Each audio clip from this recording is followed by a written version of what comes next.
in my opinion, one of the dumbest things that Chrysler ever did was on their automatic transmissions, they don't put a drain plug. There's no way to drain the oil out of these things very easily. What you typically have to do is you have to pull out all of the bolts, then put a couple back in really loosely, then on the other corner, take something like a gasket knife or a putty knife and put it in there, tap.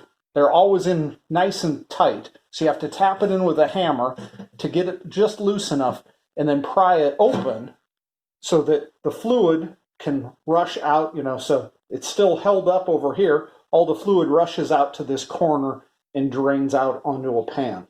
It's an absolute mess. So anytime I take a pan off, I like to put in a drain plug kit. Here's a kit from Dorman. It's a 65128 is the part number. Let's see if we can get it to focus there. At any rate, here's a drain plug. Nice thing here is you can put one of these in without even having to weld. So basically what we have is we've got this drain plug kit. It's got a nut here and a couple of washers. So you drill a hole big enough to put this in through the pan. So this will be outside. This goes through the pan. You put this on the inside, and then you tighten this down against it.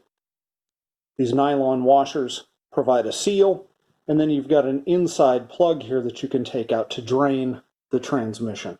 It's a pretty easy, good way to go. So anytime you pull one of these transmission pans off, definitely put a plug kit back in so you don't have to drain, pulling the pan open.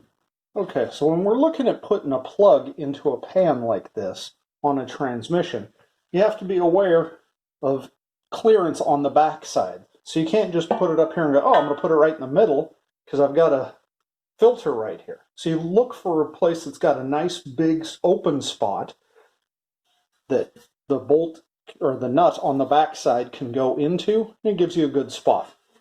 On this, we've got filter here. We've got a solenoid here, so we want to avoid all of that. Clearance is kind of tight over here. You might be able to put it in somewhere around here. But right here, we've got this giant open spot. So right here is a good candidate. So we're going to put it right here on this pan.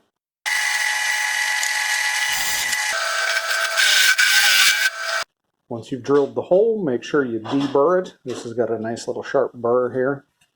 Check both sides, but usually it's on the exit side. Then test fit your plug. Perfect. All right, so we take the plug, put one of the washers on here, then the other washer and the nut are going to go on the back side. So we put it through.